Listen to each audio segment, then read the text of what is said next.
Rain tak melawan saat diborgol. Ia hanya menatap ke arah Zeira, wanita yang pernah sangat dicintainya, sekaligus yang kini menjadi cermin dari semua kehancurannya. Zeira bangkit perlahan setelah mengatakan tangan kepada majelis hakim, lantas menghadap ke arah pintu, tanpa menoleh. Air matanya jatuh, tetapi wajahnya damai. Xavian sudah menyambutnya di luar ruang sidang.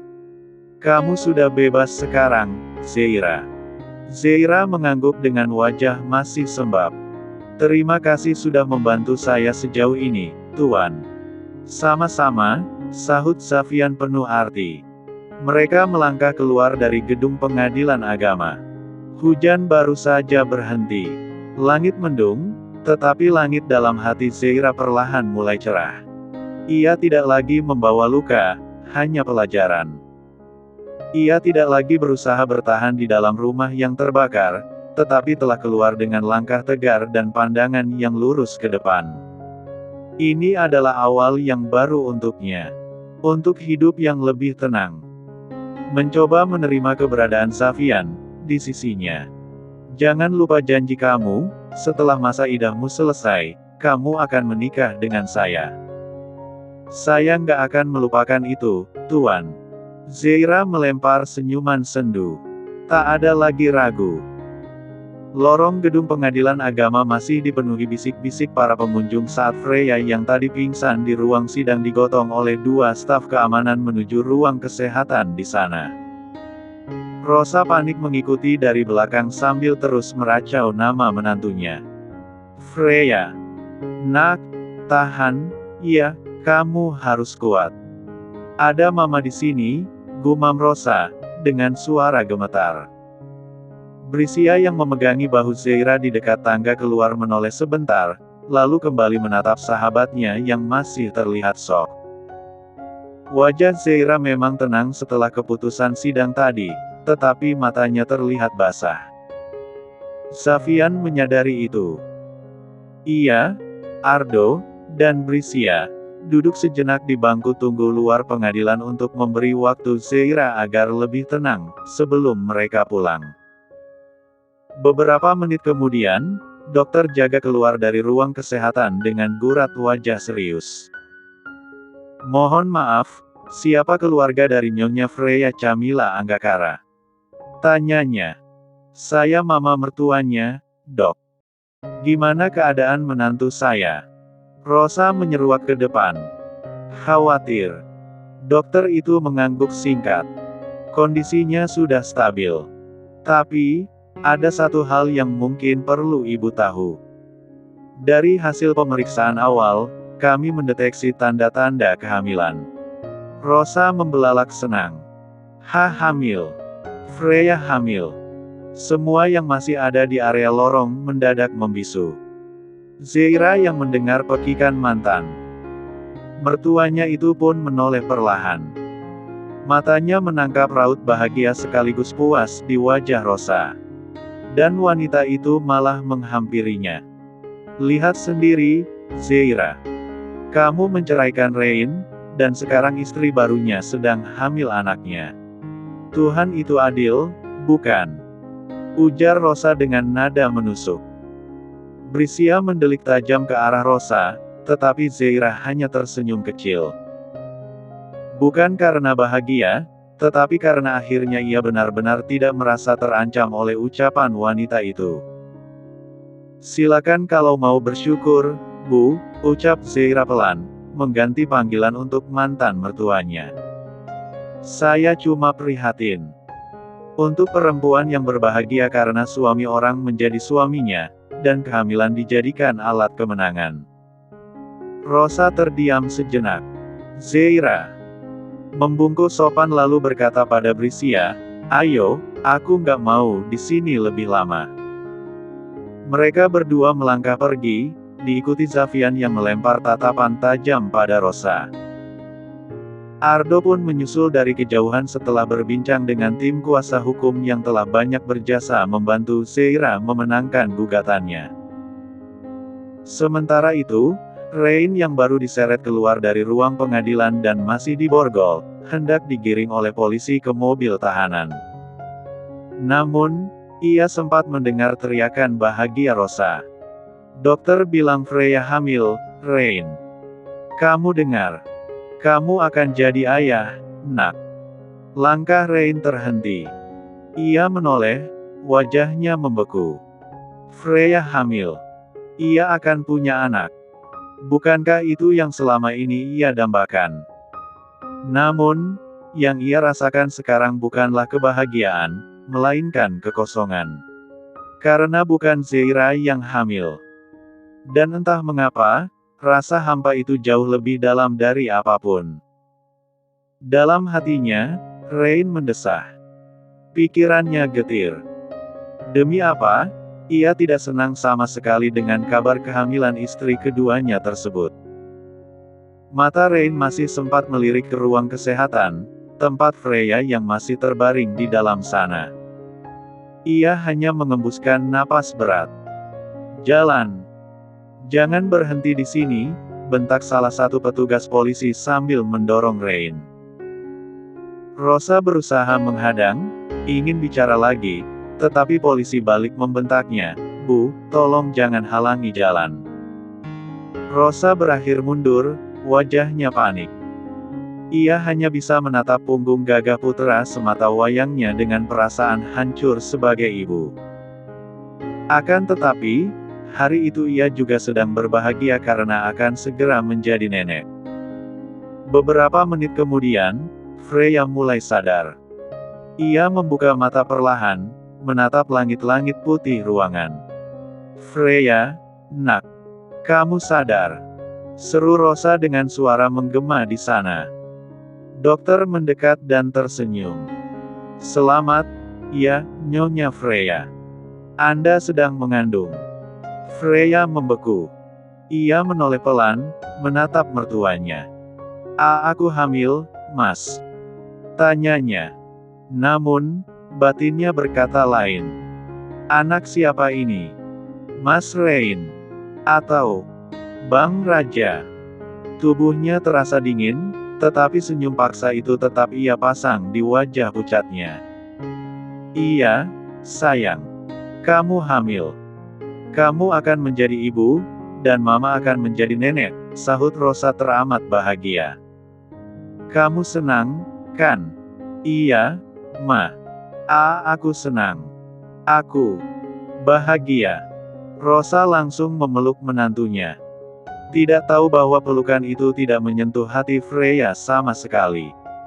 Sementara itu, di dalam mobil Xavian yang dikemudikan sopir, suasana sunyi. Zeira bersandar di jendela, memandangi langit kelabu Jakarta Selatan. Sekelabu hatinya hari ini. Setelah semua yang berhasil ia lewati, rasanya belum benar-benar lega. Ia masih terbayang apa yang dilakukan mantan suaminya. "Tuan, bolehkah kita mampir ke rumah sakit dulu?" Lelaki tampan itu menoleh sebentar. Mau menjenguk Reni. Zeira mengangguk pelan, Xavian sangat memahaminya. "Saya harus melihat dia. Dia korban dari semuanya. Saya sempat bertemu dengannya saat beberapa kali ke kantor untuk mengantar bekal Mas Rain. Reni itu gadis baik. Dia benar-benar korban di sini." Xavian tersenyum masam karena Zeira masih menyebut nama Rain di depannya. Ia pun memberi kode pada sopir untuk mengikuti mobil Ardo yang berada di depan mereka. Di dalam mobil Ardo, Brisia menggenggam sebelah tangan suaminya yang bebas dari kemudi dengan erat. "Mas, kita harus bantu Reni." Ardo mengecup punggung tangan istrinya. "Kita akan bantu, sayang. Sekarang dia nggak sendiri."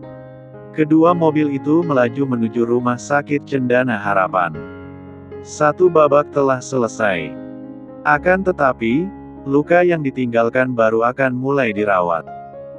Namun, Zeira tahu, ketika seseorang terluka, terkadang satu kunjungan kecil bisa menyelamatkan hidup seseorang. Sama seperti yang orang terdekatnya lakukan sekarang padanya. Zeira melangkah masuk ke bangsal kelas 3 Rumah Sakit Cendana Harapan, ruang melati 3 sempit, dengan 6 ranjang dipisahkan tirai tipis. Cahaya lampu lembut menggantung di langit-langit, menciptakan bayangan samar. Aroma antiseptik masih menyelimuti udara, tetapi sebagai seorang perawat, Zeira sudah terbiasa.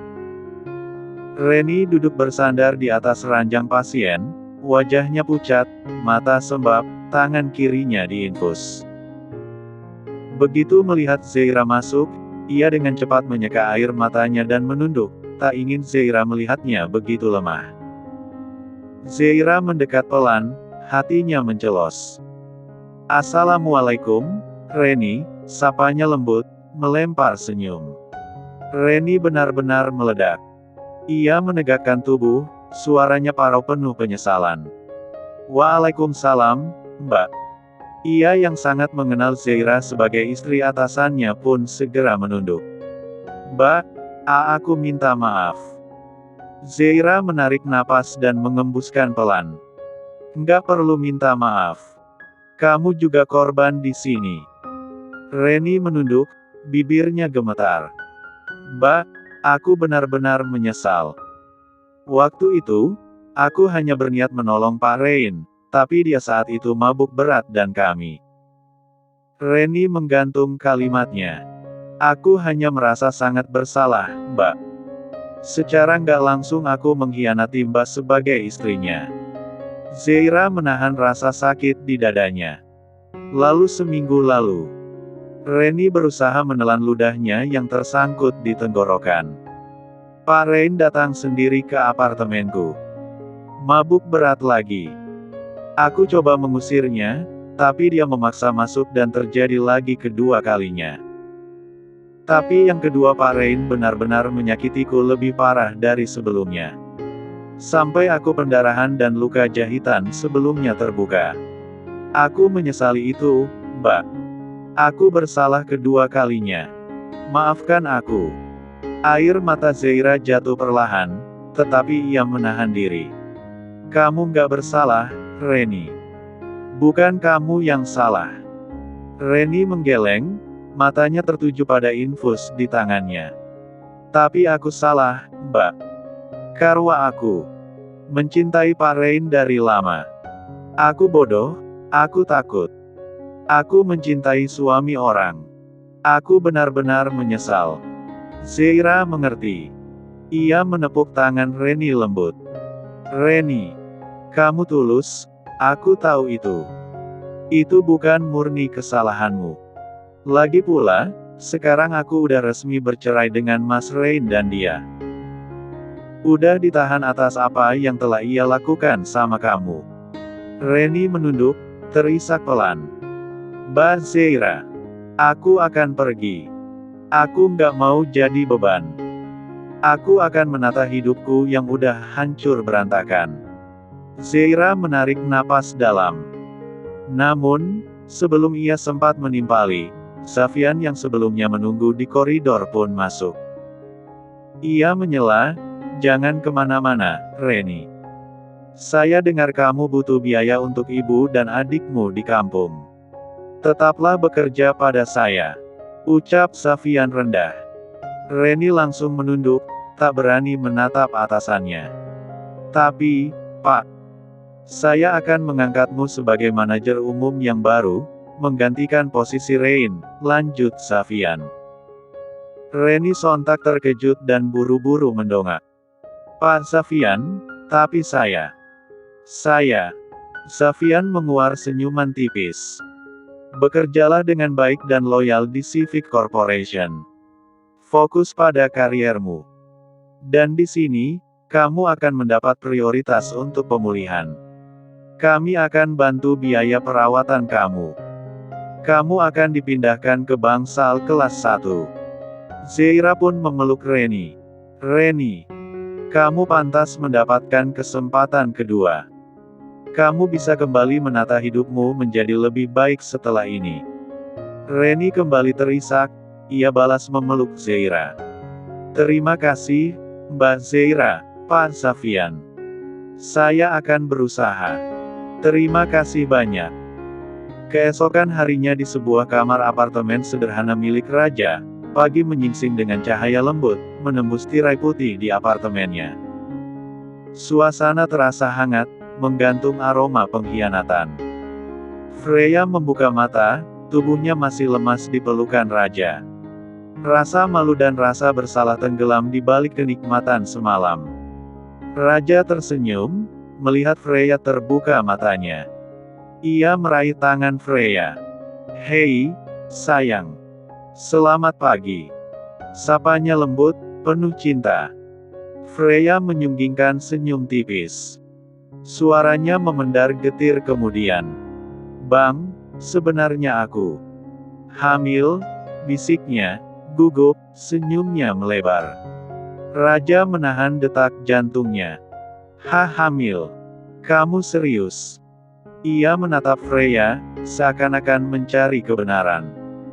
"Kamu bilang cuma tidur sekali sama Rain, tapi kita juga sering. Apa jangan-jangan ini anakku?" Pagi yang baru di apartemen raja terasa ganjil. Matahari menyelinap malu-malu di sela-sela tirai putih yang setengah terbuka. Raja berdiri di dapur kecilnya, menyiapkan 2 cangkir kopi instan.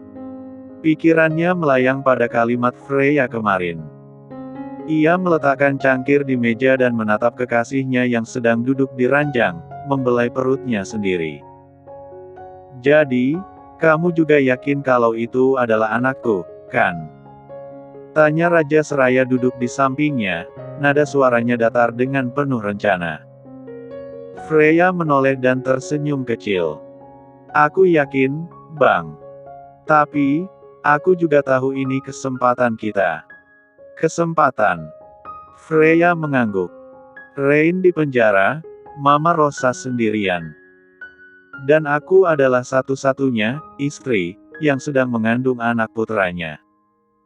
Warisan keluarga Lazuard pasti akan jadi milik anak ini, dan otomatis aku juga." Raja menyeringai. "Manfaatkan ini, sayang. Buat mereka percaya kamu mengandung penerus Lazuard. Biar semua warisan Rain jatuh ke tanganmu. Dan nanti ke tangan kita dan anak kita ini." Freya meneguk kopi rendah gula yang disuguhkan Raja, lalu menyahut licik, "Aku akan mulai besok. Mama Rosa pasti nggak akan curiga." Keduanya tergelak puas. Rencana licik yang matang untuk mendapatkan yang bukan menjadi hak mereka. Keesokan harinya di kediaman Lazuard, Rosa tak henti mengusap perut Freya yang belum tampak membuncit. Tatapannya lembut, penuh harapan. "Nak, Mama senang sekali kamu mengandung keturunan Lazuard. Pewaris sah. Ini jawaban dari semua doa Mama selama ini." Freya menunduk manja, menyentuh punggung tangan Rosa. "Ma, aku kepikiran soal warisan Papa. Mama tahu sendiri, Mas Rain sekarang nggak bisa mengurus apa-apa karena di penjara. Kalau sampai terjadi sesuatu ke depannya, lalu ada yang berniat jahat ambil hak anak ini karena aku hanya istri siri Mas Rain gimana?" Rosa tertegun. "Maksud kamu?" "Aku cuma minta tolong. Warisan almarhum papanya Mas Rain dialihkan atas namaku aja dulu. Sampai anak ini lahir dan dewasa, lalu Mas Rain bebas. Setelah itu, kita bisa ubah lagi atas nama cucu Mama." Rosa menatap menantunya lekat, lantas menggenggam tangannya. Tanpa pikir panjang, ia langsung menjawab, "Baik, sayang. Mama percaya sama kamu. Mama akan hubungi pengacara sekarang juga." Freya mengulas senyum penuh arti dan memeluk mertuanya. "Terima kasih, Mama. Mama selalu baik sama aku." 1 minggu kemudian, pengacara keluarga Lazuard resmi menyerahkan surat pemindahan seluruh aset dan properti yang menjadi hak Rain ke tangan Freya. Termasuk rumah mewah Lazuard yang ditempatinya sekarang, kini sepenuhnya telah beralih atas namanya. Freya berdiri di depan cermin besar kamarnya. Ia memandangi pantulan dirinya sendiri, lalu membelai perutnya. Warisan sudah di tangan, tinggal satu hal lagi. Rosa dengan antusias mendampingi Freya yang sedang rebahan di ruang USG. Di balik kaca ruangan, Brisia yang menjabat sebagai kepala perawat diam-diam memantau proses tersebut. Begitu keduanya keluar, ia langsung menghadang jalan mereka. "Oh, Bu Rosa dan menantu kesayangannya." Brisia tersenyum miring. "Selamat, ya. Istri muda mantan suami sahabat saya hamil cepat juga, ya." Rosa menoleh, tersenyum lebar. "Iya, dong. Akhirnya Rain punya keturunan juga." Freya memang membawa berkah untuk keluarga Lazuart, bukan seperti Zeira yang hanya istri pembawa sial. Brisia mengangguk pelan, lalu dengan nada tajam, tetapi sopan, ia segera menyambar, "Padahal, dari hasil tes kesuburan dulu, yang gak subur itu justru putra ibu sendiri. Bukan Zeira. Jangan-jangan. Ini bukan anak Rain, iya." Freya hanya diam sambil menikmati perdebatan, seolah-olah yang paling tersakiti, sedangkan wajah Rosa seketika berubah. "Apa maksudmu?" "Saya cuma bilang apa yang tertulis di laporan medis, Bu," ujar Brisia, masih dengan senyum datarnya. "Tapi, ya, siapa tahu keajaiban terjadi." Rosa mengepalkan tangan. "Zeira itu yang mandul. Bukan Rain." Brisia hanya tersenyum smirk, lalu sebelum pamit ia masih sempat melempar kata-kata sarkas. "Semoga anak yang dikandung Ani-Ani ini memang benar-benar anak Rain, ya, Bu." Namun, Rosa terlalu buta oleh harapan. Ia tetap memilih mempercayai Freya, satu-satunya sosok yang membuatnya merasa menjadi ibu mertua yang berhasil. "Ayo, Freya sayang, kita pulang. Kamu harus banyak istirahat." "Iya, Ma," sahut Freya dengan seringai liciknya. 2 bulan kemudian, Freya mengenakan hoodie hitam dan masker. Ia berjalan pelan di koridor rumah sakit khusus genetika, digandeng Raja. Prosedur pengambilan sampel air ketuban untuk tes DNA paternitas dilakukan secara diam-diam. "Sampel darah ayah biologisnya sudah kami ambil, Nyonya," ujar dokter. Freya mengangguk di depan dokter bayarannya. "Tolong rahasiakan ini, Dok. Nggak boleh ada yang tahu." Dokter pun mengangguk. "Hasilnya akan keluar besok pagi." Keesokan paginya, Raja berdiri di beranda apartemennya, mengisap rokok dengan tatapan lurus. Ketika Freya muncul dengan amplop laboratorium di tangan, matanya langsung menyorot tajam dan membuang puntung rokoknya. Freya menyerahkan amplop itu. "Abang baca sendiri." Raja membuka cepat. Matanya menelusuri baris demi baris hingga sampai pada satu kalimat dan ia berhenti di sana. "Hasil DNA paternitas, kecocokan 99,9% dengan subjek, Raja Putra Akbar." Ia menahan napas. "Jadi, ini benar-benar anak kita, sayang." Freya mengangguk pelan. "Anak kita, Bang." Raja sontak memeluk Freya erat.